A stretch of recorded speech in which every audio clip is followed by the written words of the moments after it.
All right, so with dealing with stagnation, I was like, you know what? Something might be happening with blood flow, especially since my toenail color started to change from a clear to more of a darker color. So I realized there was something issues with blood there because now my toenail colors are starting to change. So the first thing I did was what I do best, and that is juicing. And I created a juice that was really more towards increasing blood flow. It had things like beets and collard greens, those deep greens and reds and carrots and cabbage that helps with flow in general and flushing. And let me tell you, no lie, within the second day of taking it, because I drink that kind of stuff at night, the second day of drinking that blend, I noticed the swelling start to go down. So I was like, all right, we're on a good path, because I had already been dealing with this issue for a couple weeks and trying to take diuretics, which wasn't helping, which was making the problem worse. And so I was like, all right, juicing is helping.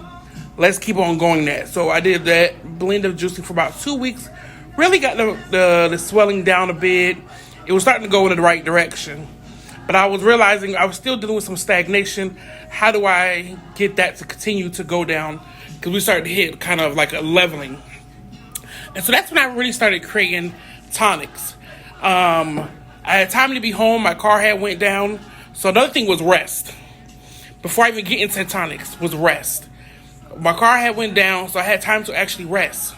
Before, I was nonstop. I was on go. I was in pain, which was causing more pain. And you don't realize when you get rest, you give your body a chance to repair, to rejuvenate, to do whatever it needs to do to bring balance or homeostasis back to the body. And I was not giving my body that chance. So, with rest and juicing, then I went to making my tonics. I had time to realize, you know what? I have a whole bunch of superfoods powders at home and essential oil blends that could really help in this process.